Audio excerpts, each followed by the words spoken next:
Hello, my name is Margaret Adele, and welcome to another indie book review. This is one that I kind of put on myself because I've been looking to diversify my list in specific ways.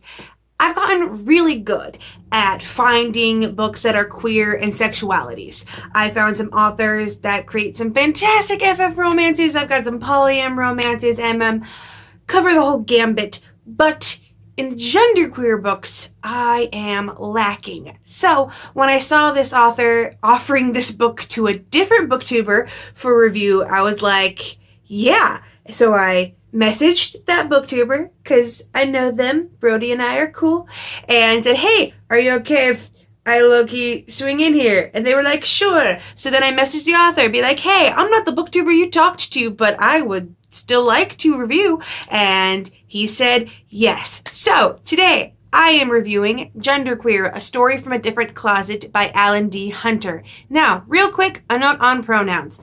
This author slash protagonist of our fictionalized memoir was born male, identifies as a woman. And I know you might be thinking, Margaret, if this person identifies as a woman, aren't you going to do the upstanding genderqueer ally thing of referring to them by female pronouns? And I would, except every single place that I've seen the author's bio, which this is an indie book, the author wrote them themselves, uses male pronouns.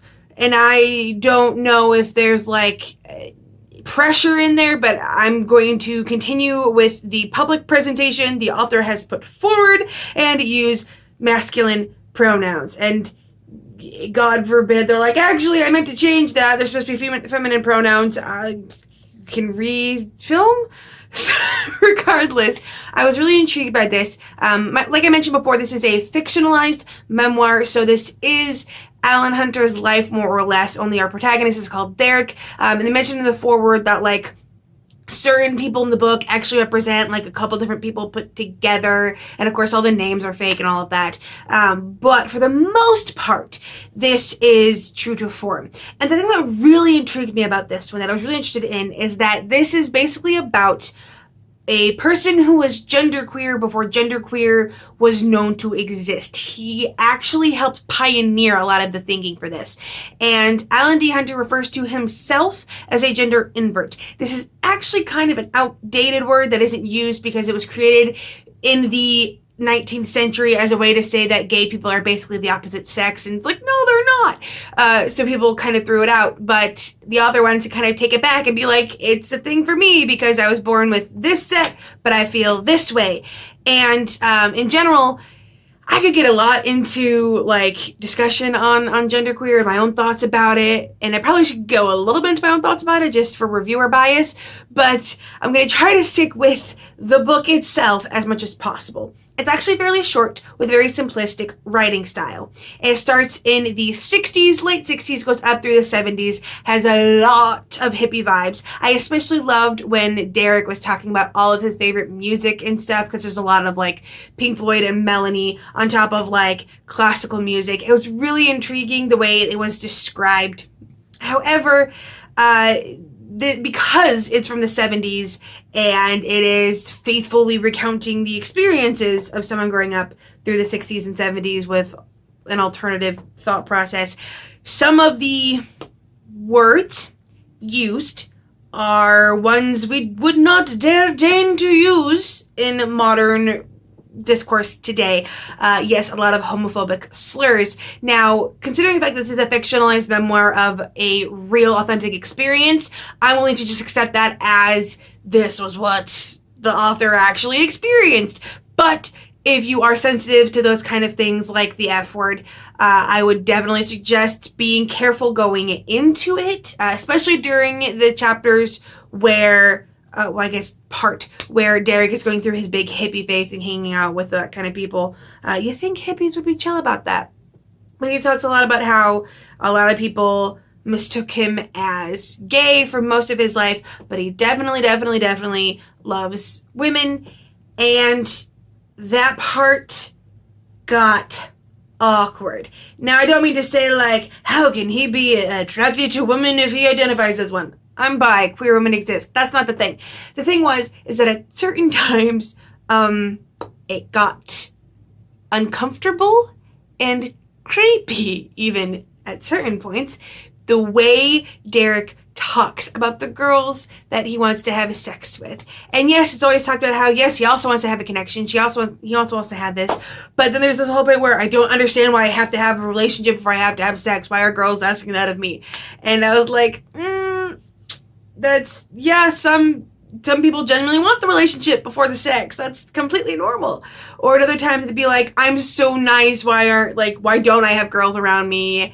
And like, that whole, I'm a nice guy, therefore I should get sex at certain points was real cringe. But I pressed on because I figured, again, with this kind of memoir idea, you have to allow that people have had very poor opinions on things for a large percent of the time. 10 years ago, at 16, I was a raging homophobe. So I have to allow people the benefit of the doubt and say that this is just recounting their true-to-life thought processes from before, and that it will continue to develop as the story or his life progresses. And thankfully, it did. The, I think, best part of the entire book for me was the very end, the last chunk of it or so, when he knows who he is and he's coming out with it and is publishing a lot of his work informally, and some really weird consequences happened. I don't want to spoil it. It did feel like it came out of nowhere, and I was like, this really happened to you? What?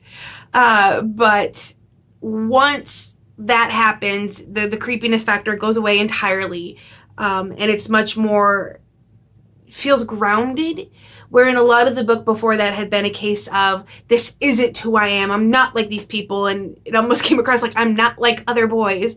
And no, you're not. But for the first part, it was real snobbish. And to Derek / the author's credit, they bring that up. It is addressed in the narrative that, yeah, those were some snobbish thoughts. So again, I appreciate the self-awareness, and that's what kept that part from being too much for me, was that all of this was like a certain kind of self-awareness. But the last end part where he is formulating his ideas were really intriguing to me, and I think those were the ones that had the most meat to them, probably the most discussion points. And because this is still such a new kind of thought process in relation to gender and sex and sexuality, I feel like there's a lot to discuss. There's actually a reader guide on the back. So if anyone wanted to do a book club or a live show, you actually have set up discussion questions to use, which I really liked.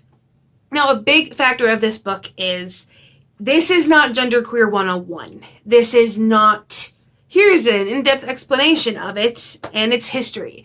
And it's not meant to be. I can't really fault the book for that. It never set out to be that.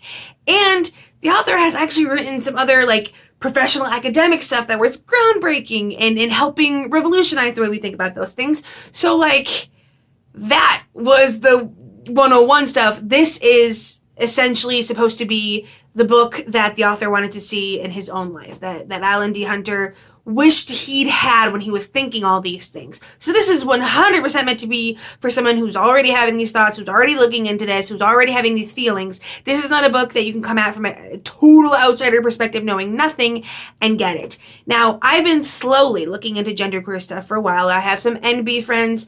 I've thought a lot about it as someone who, at one point in her life, could have become a gender invert or genderqueer and ended up not. And so it's kind of okay, almost not even so much why are genderqueer people genderqueer as much as why am I not, and the differences. And Derek brings up a little bit of it. I don't know that it really answered my questions so much, because he talked about how oh well, I always just felt like one of the girls, and I'm I've never felt like one of the girls, but I've also never felt like one of the guys, but I've also never felt non-binary. So it's a lot of food for thought for me, but that's really nice. That's why I went into this book. I wanted those kind of thoughts and questions. That's what I think a good fictionalized nonfiction can bring to the table. But again, you need to have some level of acceptance with it. You need to come into this book already accepting that sex, aka the physical stuff, and gender, aka the socialized stuff, is functionally separate. You need to come in with at least that much, or this is going to be so confusing for you. But I think for the most part, BookTube and the online bookish community is super queer friendly, so I don't foresee that being a lot of problems for people as a whole, but definitely don't suggest this book to like your ultra conservative relatives who are still doing the whole there's only two genders. It's not gonna help. It is very short, actually. It's only about 200 pages, and it is not out yet because I finally did the thing where I got a review book and I reviewed it before it came out. So this comes out on March 16th next month. I am super excited to see it come out. I would love to see some other booktubers of queer gender identities reviewing this, because again, I am not. And although, like, for example, Brody from A2 Brody, they are not a gender invert as Derek / Allan D Hunter is, but they are non-binary, so maybe they have a different like take on it, and I'd be really interested to see that. I would love to say that, like, oh, we should have someone from the community suggest it, but I literally can't think of one gender invert / genderqueer person to review. So if you know of someone, I would be really interested to see them take like this book on in a review sense, because I can't speak to that aspect, but because this is coming from personal experiences and thoughts and things, I'm gonna, fingers crossed, say it's authentic.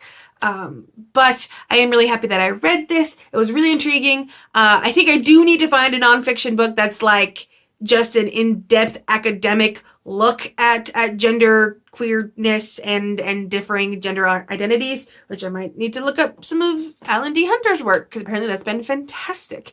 My particular favorite was one of his books was like coming out as a heterosexual sissy, which is a phrase I have not heard before, but it's really intriguing. This is definitely a book you should read if you already know about this and want to delve a little bit deeper. If you are one of the genderqueer identities and you want to know about another one, do you think we should get the word gender invert off the ground again as a label for someone who was born with one set of characteristics but identifies with another set?